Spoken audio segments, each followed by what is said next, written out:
Kesalahan kerjamu terlalu sering terjadi. Mulai besok, kamu tidak perlu masuk lagi.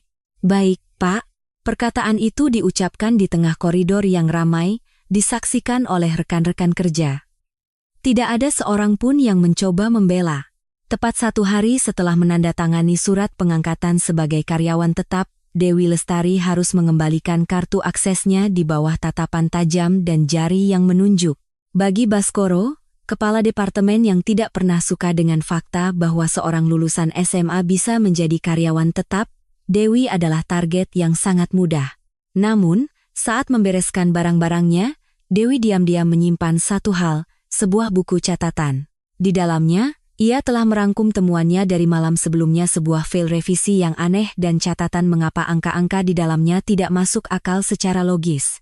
Keesokan paginya, sebuah surat pemberitahuan pembatalan kontrak proyek senilai 100 miliar rupiah tiba.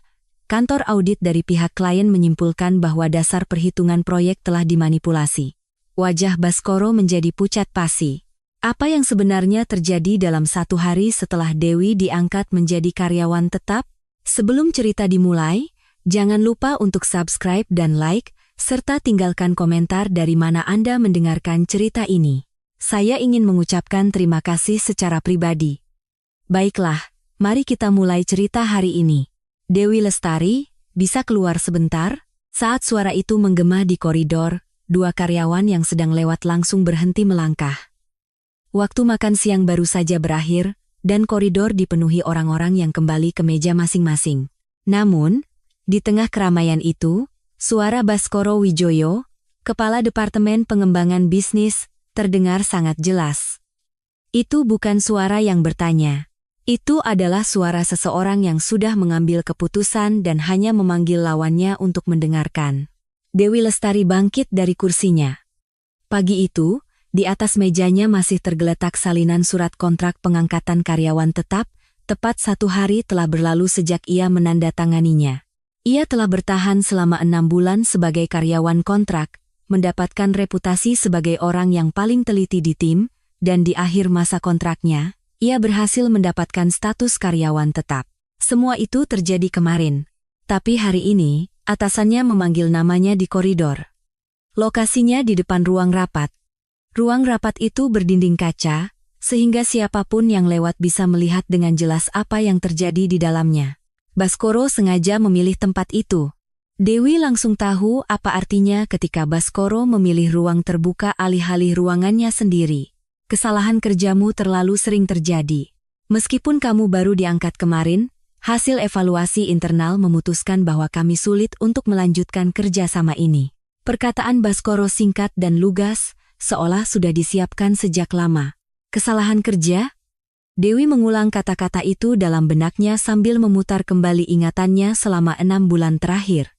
Kesalahan apa yang pernah ia buat? Kapan? Ia mencoba mengingat, tetapi tidak ada satupun yang muncul. Ia tidak pernah salah menyerahkan satu laporan pun, atau bahkan satu angka pun. Sebaliknya, ia sering mendengar bahwa tidak ada seorang pun di tim yang mengelola data asli seteliti dirinya. Namun, sekarang ia dituduh sering melakukan kesalahan kerja. Seorang staf administrasi menghampirinya. Di tangannya ada sebuah amplop, tempat kartu akses Dewi seharusnya dimasukkan. Dewi menatap kartu yang tergantung di lehernya. Beberapa orang yang lewat di koridor berhenti, berpura-pura tidak melihat tetapi jelas-jelas memperhatikan situasi itu. Merasakan tatapan mereka, Dewi merasakan dorongan kuat untuk berteriak. Untuk mengatakan bahwa ini tidak benar, bahwa ia tidak pernah membuat kesalahan, untuk bertanya mengapa mereka melakukan ini. Tetapi, ia menahannya. Ia tahu bahwa jika rumor ini membesar, proyek yang sedang berjalan akan terancam. Jika ia berteriak di koridor ini, besok pagi ceritanya akan menjadi gosip utama di seluruh kantor. Dan dalam cerita itu, terlepas dari kebenarannya, ia akan dicap sebagai orang yang tidak bisa mengendalikan emosi. Ia juga tahu bahwa itulah pemandangan yang diinginkan oleh Baskoro. Dewi memasukkan kartu aksesnya ke dalam amplop. Dengan tenang, tanpa gemetar. Baskoro menatapnya, seolah mengharapkan sesuatu. Sebuah reaksi, perlawanan, atau mungkin melihatnya hancur. Namun, Dewi tidak memberikannya apa-apa. Sebaliknya, ia hanya berkata satu hal. Jika ada data yang saya kerjakan dan perlu diserah terimakan, tolong beritahu saya. Lalu, ia kembali ke mejanya untuk mengemasi barang-barang pribadinya. Barang-barang di laci, di atas meja, satu persatu dimasukkan ke dalam tas. Tangannya tidak gemetar. Atau lebih tepatnya, ia menggenggamnya erat-erat agar tidak gemetar. Tidak ada satupun anggota tim yang berbicara kepadanya. Tidak ada yang berani menatap matanya. Dewi merasakan keheningan itu saat ia mengangkat tasnya dan bangkit dari kursinya. Sambil menunggu lift, Dewi teringat kejadian semalam. Setelah menandatangani surat pengangkatan, sebelum pulang, ia masih berada di mejanya untuk merapikan data penawaran proyek. Sebagai hari pertama menjadi karyawan tetap, ia ingin memberikan kontribusi yang berarti. Saat itulah ia menemukan sesuatu. Sebuah file dengan nama yang aneh, Final 2, Revisi. Angka-angka di dalamnya membuat Dewi merasa tidak nyaman. Pintu lift terbuka. Saat melangkah masuk, Dewi teringat catatan yang ia tulis di buku notesnya semalam. Ada hal-hal yang tidak ia buang. Ia sendiri belum tahu apa artinya, tetapi ia tahu bahwa itu tidak boleh dibuang. Pintu lift tertutup, dan Dewi melangkah keluar dari gedung. Sinar matahari menyambutnya, tetapi tidak terasa menghibur. Namun, ia juga tidak merasa hancur. Sebuah perasaan bahwa ini belum berakhir terasa berat di dalam tasnya, seperti buku catatan itu. Keesokan paginya setelah Dewi meninggalkan perusahaan, sebuah pesan darurat beredar di grup chat tim. Isinya adalah surat resmi telah datang dari klien.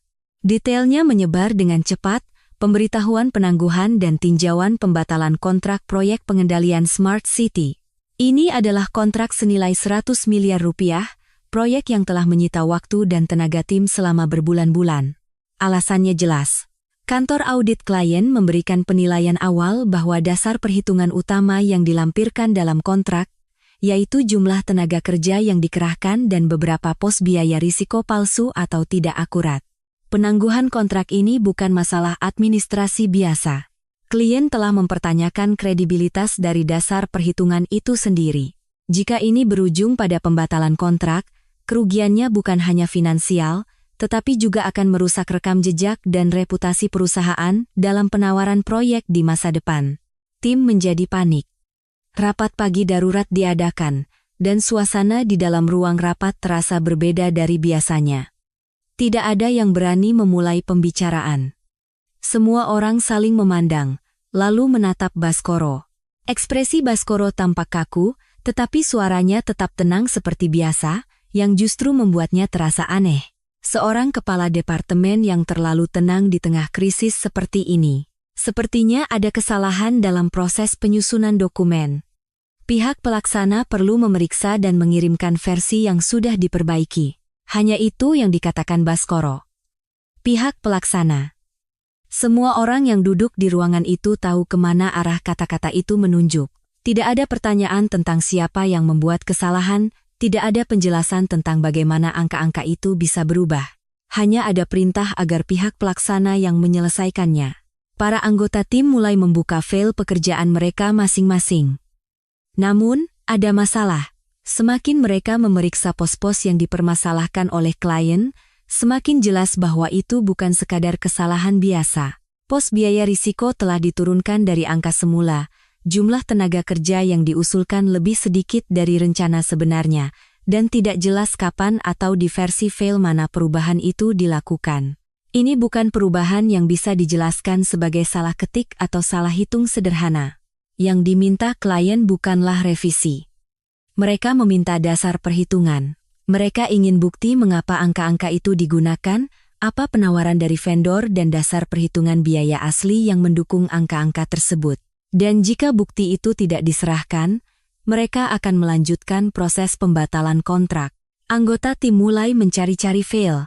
Mereka mencari email penawaran asli, proposal vendor, dan draft tabel perhitungan awal. Tetapi, tidak ada yang terorganisir. Lebih tepatnya, ada seseorang yang telah merapikannya, tetapi orang itu baru saja keluar dari perusahaan kemarin. Salah seorang anggota tim berkata pelan, padahal Dewi yang paling tahu tentang data-data itu. Ruang rapat menjadi hening sejenak. Ekspresi Baskoro sedikit mengeras. Dewi pertama kali menemukan file aneh itu tepat setelah ia kembali ke mejanya usai menandatangani surat pengangkatan karyawan tetap. Saat itu sudah sore, dan sebagian besar anggota tim sudah bersiap-siap pulang atau bahkan sudah pergi. Dewi masih di mejanya. Bagaimanapun, ini adalah hari pertamanya sebagai karyawan tetap. Ia ingin melakukan sesuatu yang lebih, menyiapkan sesuatu yang bisa ia tunjukkan kepada tim keesokan paginya. Hal itu adalah merapikan data akhir kontrak. Ketika ia membuka folder terkait penawaran proyek, sebuah nama file menarik perhatiannya, Final 2, revisi.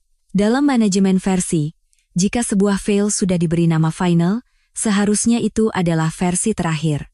Namun, di belakangnya masih ada angka dan kata revisi. Dewi tahu bahwa aturan penamaan file di tim tidak seperti itu. Jadi, ia membukanya. Angka-angkanya aneh. Awalnya, ia pikir ia salah lihat. Tetapi ketika ia membukanya berdampingan dengan tabel perhitungan yang ia kenal sebagai versi asli, perbedaannya terlihat jelas. Pos biaya risiko telah diturunkan, jumlah tenaga kerja juga berkurang. Jika dilihat satu persatu, setiap perubahan tampak masuk akal, hanya dikurangi sedikit saja. Tidak terlalu besar hingga mencolok, tetapi juga tidak terlalu kecil hingga tidak berarti. Tepat di tengah-tengah. Justru kewajaran itulah yang membuat Dewi merasa tidak nyaman. Jika ini adalah kesalahan, sulit untuk perubahannya konsisten ke satu arah saja. Kesalahan biasanya acak. Beberapa pos naik, beberapa turun, itu adalah bentuk kesalahan yang wajar. Tetapi perubahan di file ini semuanya menuju arah yang sama, ke arah penekanan biaya. Dewi tidak menutup file itu. Sebaliknya, ia mulai mencari data-data sumber asli. Ia memeriksa di mana lokasi email penawaran dari vendor, proposal, dan draft tabel perhitungan awal. Itu adalah data-data yang ia ketahui secara alami selama bekerja, di dalam folder yang ia miliki hak aksesnya. Dewi mencatat lokasi-lokasi itu dan data mana yang mendukung angka yang mana di dalam buku catatannya. Ia tidak bermaksud menyalin atau membawa keluar file tanpa izin. Ia hanya merangkum di mana letak apa, dan data mana yang menjadi dasar dari angka tertentu, dengan cara yang hanya ia sendiri yang bisa mengerti. Ia menuangkan rantai logika data ke dalam buku catatannya dalam bentuk rangkuman fakta, agar jika nanti ada yang bertanya tentang angka-angka ini, ia bisa menunjuk ke arah yang benar. Malam itu, sebelum pulang, Dewi meninggalkan pesan singkat di grup chat tim. Isinya memberitahukan bahwa data-data terkait dasar perhitungan telah ia rapikan di folder bersama di lokasi tertentu. Ia hanya memberitahukan lokasinya, agar siapapun yang butuh bisa menemukannya. Saat itu, ia tidak tahu apa arti pesan itu 2 hari kemudian. Keesokan paginya, tepat 1 hari setelah menjadi karyawan tetap, Dewi mengembalikan kartu aksesnya. Dan ketika ia kembali ke rumah dan meletakkan tasnya, ia mengeluarkan buku catatan itu. Rangkuman yang ia buat semalam ada di sana. Dewi tidak membuangnya. Ia tidak bisa membuangnya. Karena buku catatan itulah yang mengingat apa yang telah ia lihat. Sore harinya di hari surat dari klien datang, Baskoro mengadakan rapat tim 2 kali. Rapat pertama di pagi hari, dan yang kedua setelah makan siang. Sifat kedua rapat itu berbeda. Jika yang pertama adalah untuk memahami situasi, yang kedua adalah untuk membangun benteng pertahanan. Dalam rapat kedua, Baskoro bertanya kepada anggota tim, angka-angka ini melewati tangan siapa sebelum masuk ke versi final? Para anggota tim saling berpandangan. Itu adalah pertanyaan yang sulit dijawab. File itu telah melewati banyak tangan, ada banyak versi, dan tidak ada yang bisa mengatakan dengan jelas bagaimana versi final yang dikirimkan itu dibuat. Baskoro memanfaatkan keheningan itu. Karyawan baru lulusan kontrak mungkin kurang peka terhadap data. Tindakan yang kita ambil kemarin juga didasari oleh pertimbangan itu. Meskipun diucapkan dengan hati-hati, arahnya jelas. Menunjuk ke Dewi. Menghubungkan masalah hari ini dengan orang yang dipecat kemarin. Dewi tidak ada di sana, tidak bisa membantah, dan sudah menjadi orang yang dibereskan. Ia adalah target yang paling mudah untuk dijadikan kambing hitam. Baskoro juga menghubungi tim HRD. Tujuannya adalah untuk mencatatkan bahwa pembatalan status karyawan tetap Dewi bukan hanya keputusan internal, melainkan tindakan yang tak terhindarkan karena masalah kompetensi kerja. Dengan membuat kerangka yang menghubungkan insiden pembatalan kontrak dengan pemecatan Dewi, ia akan memiliki dasar untuk membela diri ketika kantor audit menanyakan pertanggungjawaban. Namun, ada satu hal yang tidak diperhitungkan oleh Baskoro. Yang diinginkan oleh kantor audit klien bukanlah siapa yang melakukan kesalahan, yang mereka minta adalah bukti. Data asli yang bisa menjelaskan mengapa angka-angka itu menjadi seperti itu. Dan untuk memberikan bukti itu, mereka harus tahu di mana data aslinya berada. Tim mulai mengobrak-abrik folder. Mereka mencari email penawaran vendor, draft perhitungan biaya, dan proposal asli, tetapi tidak ada yang terhubung. File-file itu tersebar di folder yang berbeda-beda, dan tidak ada catatan yang merangkum data mana yang terhubung dengan angka yang mana.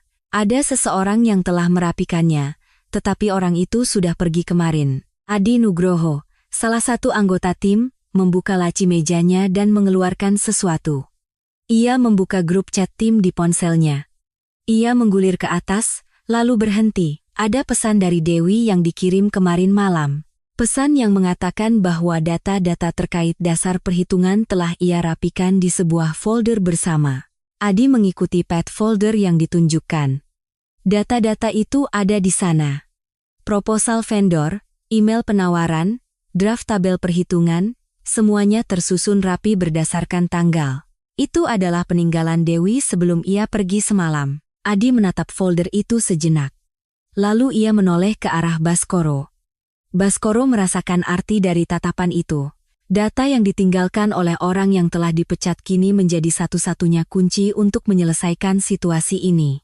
Tepat ketika Baskoro mulai berpikir bagaimana cara memanfaatkan fakta ini, ponsel Adi berdering. Telepon itu datang langsung dari kantor audit klien. Nama penanggung jawabnya adalah Riana Santoso, dan ia ingin menjadwalkan kunjungan untuk keesokan harinya.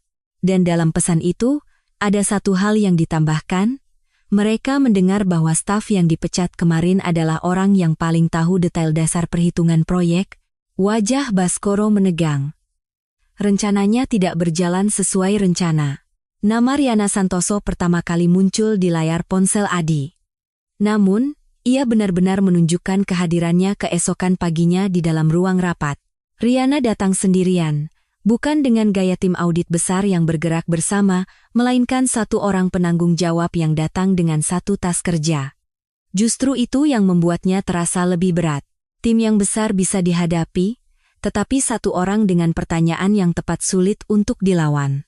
Di ruang rapat, Baskoro, beberapa anggota tim, dan perwakilan hukum perusahaan sudah menunggu. Riana duduk dan menyapa dengan suara yang tenang.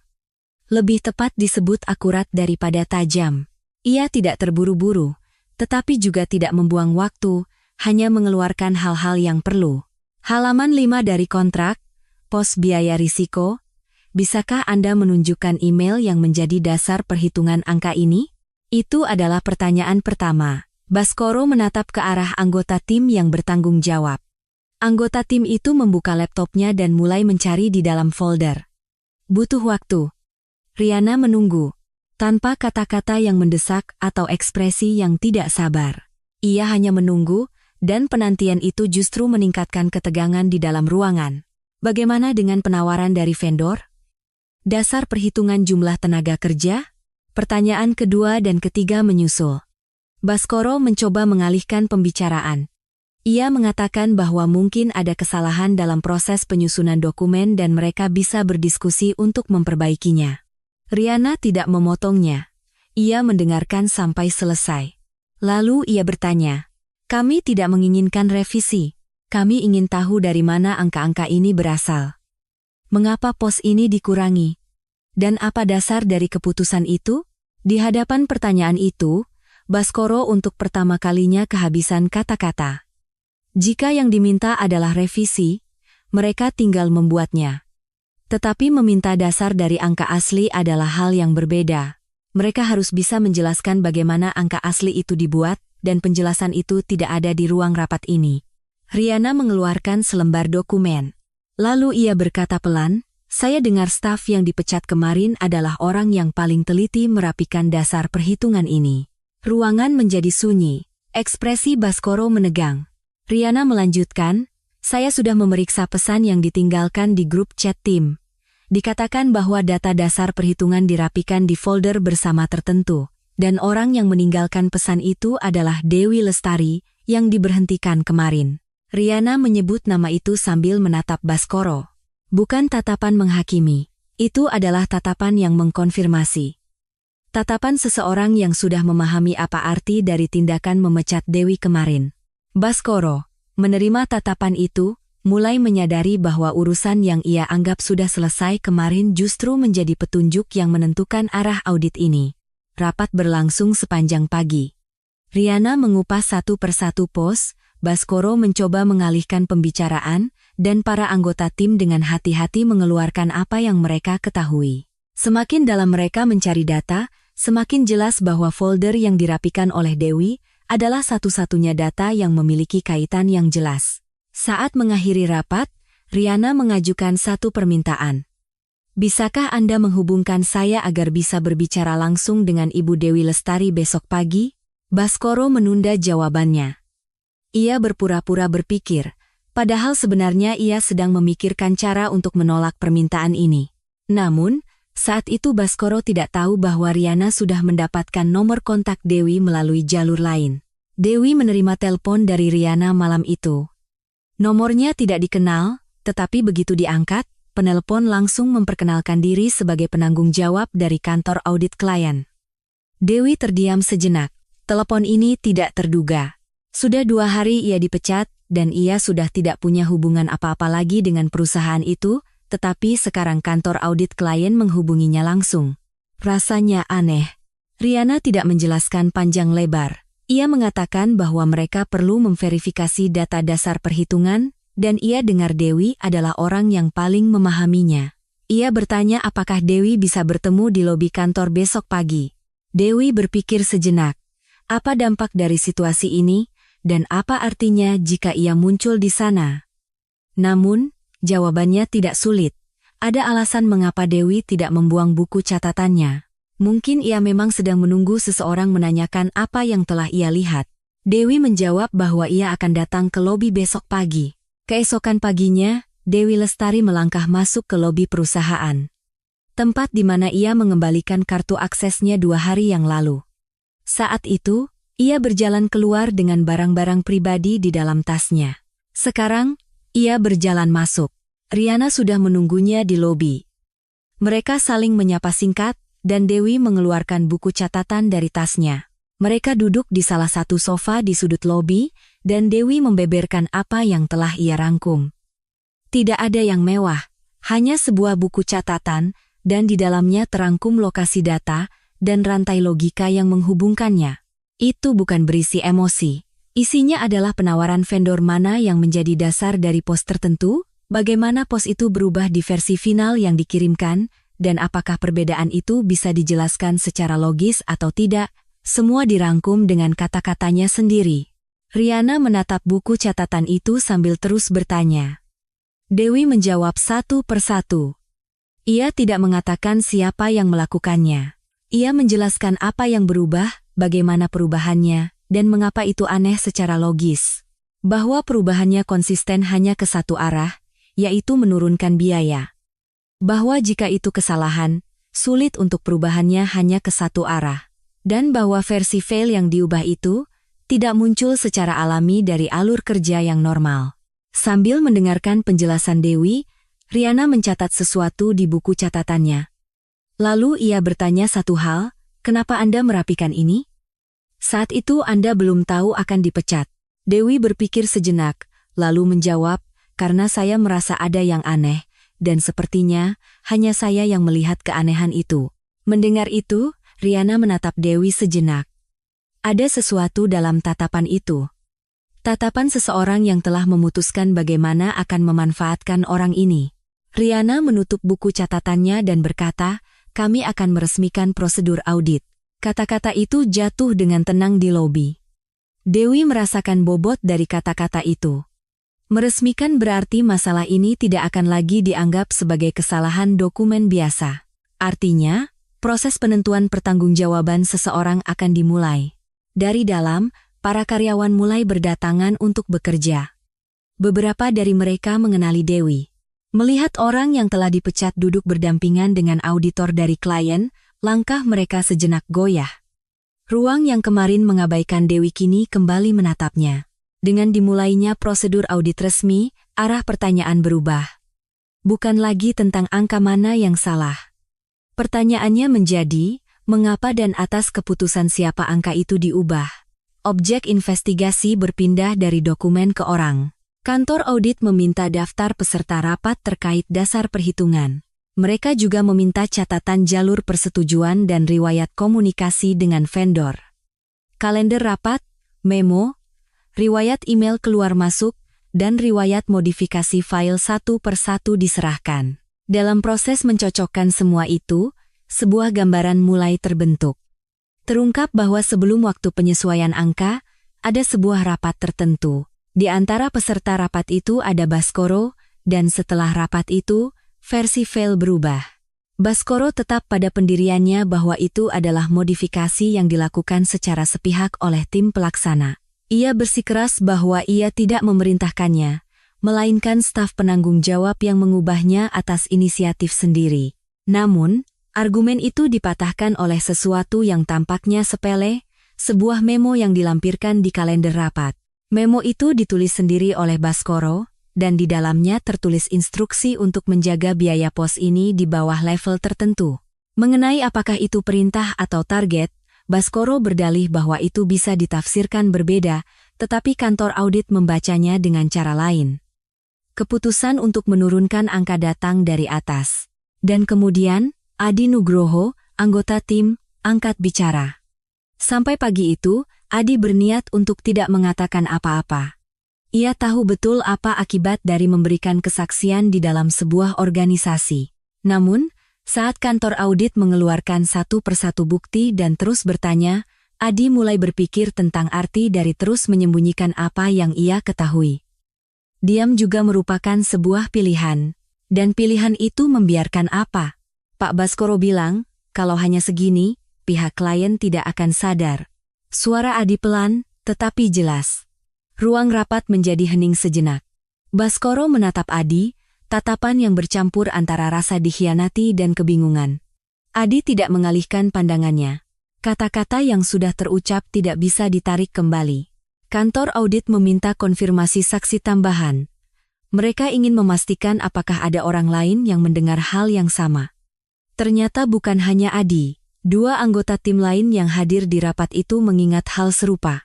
Cara mereka mengingatnya sedikit berbeda, tetapi intinya sama, perintah untuk menurunkan angka datang dari atas. Pihak klien akhirnya tidak membatalkan kontrak, tetapi mengajukan peralihan bersyarat. Ada 3 syarat: menonaktifkan penanggung jawab manipulasi data, melakukan verifikasi ulang dan mendapatkan persetujuan kembali atas dasar perhitungan, dan memperkuat proses kepatuhan dalam kontrak di masa depan. Ini bukan sekadar permintaan untuk menyerahkan dokumen baru.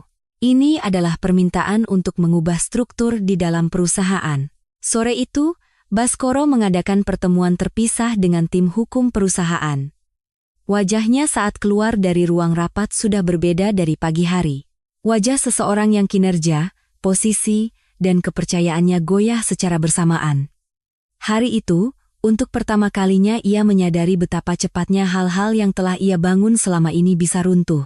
Dewi menerima kabar dari Riana sore itu. Prosedur audit sedang berjalan, dan rangkuman fakta yang disajikan Dewi menjadi bukti kunci. Lalu Riana bertanya satu hal lagi. Apa yang ingin Dewi lakukan ke depannya? Ketika Dewi menerima pertanyaan Riana, hal pertama yang terlintas di benaknya bukanlah kembali bekerja. Bukan mendapatkan kembali posisinya, bukan menandatangani kembali kontrak karyawan tetap. Sesuatu yang lain muncul lebih dulu. Pikiran tentang, bagaimana jika yang menemukan keanehan itu adalah orang lain, bukan dirinya? Apakah orang itu juga akan dipecat dengan cara yang sama? Apakah orang itu juga akan seberuntung dirinya bisa meninggalkan bukti? Jika tidak, apakah masalah ini akan terkubur begitu saja? Dewi mengajukan satu permintaan kepada Riana. Bukan untuk kembali bekerja. Arah permintaannya berbeda. Tolong sampaikan agar mereka mengubah proses dan struktur wewenang, sehingga tidak ada lagi yang bisa melimpahkan tanggung jawab kepada karyawan baru atau non-permanen. Mendengar itu, Rihanna terdiam sejenak. Ia tidak sering bertemu orang yang lebih mementingkan struktur daripada kepentingan pribadinya. Rihanna mengangguk dan berkata bahwa ia akan melakukan apa yang bisa dilakukan dari posisi klien. Perusahaan bergerak cepat untuk memulihkan kepercayaan publik. Baskoro dicopot dari jabatannya, dan seorang pejabat sementara ditunjuk untuk menggantikannya. Keputusan untuk membentuk divisi terpisah yang akan menangani audit internal dan proses kepatuhan juga diambil. Semua ini dilakukan untuk memenuhi 3 syarat yang diajukan oleh klien. Dalam prosesnya, struktur rangkuman fakta yang ditinggalkan Dewi menjadi salah satu acuan. Dewi telah menunjukkan bagaimana data harus dirapikan agar memiliki arti sebagai bukti. Rihanna menyampaikan pendapat resmi klien kepada perusahaan dalam bentuk dokumen. Di dalamnya, ada satu kalimat. Lindungi orang yang menemukan dan merapikan masalah, bukan orang yang membuatnya. Ketika kalimat itu dibagikan secara internal, nama Dewi ikut disebut. 4 hari setelah dipecat, nama Dewi mulai beredar di internal perusahaan dalam konteks yang berbeda. Dewi tidak ditawari untuk kembali ke timnya, melainkan posisi yang berbeda. Sebuah posisi yang didedikasikan untuk mengelola kualitas dan bukti proyek. Perannya adalah untuk meninjau apakah dasar perhitungan dalam data penawaran proyek dibuat dengan benar, serta merancang sistem manajemen versi dan penyimpanan data. Sebuah pekerjaan untuk membangun struktur agar masalah yang ia temukan tidak akan pernah terjadi lagi. Dewi menerima tawaran itu. Ini bukan kembali ke tempat semula. Lebih tepatnya, ini adalah melangkah ke posisi yang lebih berarti. Ia yang masuk sebagai karyawan kontrak, menerima prasangka bahwa lulusan SMA tidak seharusnya menjadi karyawan tetap, dan di ujung prasangka itu ia dipecat. Namun, dalam proses itu, ia membuktikan sendiri apa yang ia miliki. Pada hari pertama di posisi barunya, Dewi duduk sendirian di ruang rapat yang kosong. Ia mengeluarkan buku catatan di atas meja. Buku catatan yang sama di mana ia pertama kali merangkum fakta-fakta itu. Dewi membuka halaman pertama. Ia berpikir, ia merapikannya karena merasa ada yang aneh. Dan ia menyimpannya karena merasa hanya ia yang melihat keanehan itu, dan hal itulah yang pada akhirnya membawanya ke posisi ini. Di bagian atas halaman pertama buku catatannya, Dewi menulis singkat, "Aku tidak akan berhenti hanya dengan membersihkan namaku. Aku akan melangkah untuk melindungi hari esok orang berikutnya." Sinar matahari sore masuk miring melalui jendela ruang rapat. Dewi menutup buku catatannya dan bangkit dari kursinya. Ada pekerjaan yang harus dilakukan, dan untuk pertama kalinya, pekerjaan itu tidak terasa menakutkan. Atau lebih tepatnya, terasa menakutkan, tetapi ia tidak ingin menghindarinya. Itulah yang telah berubah.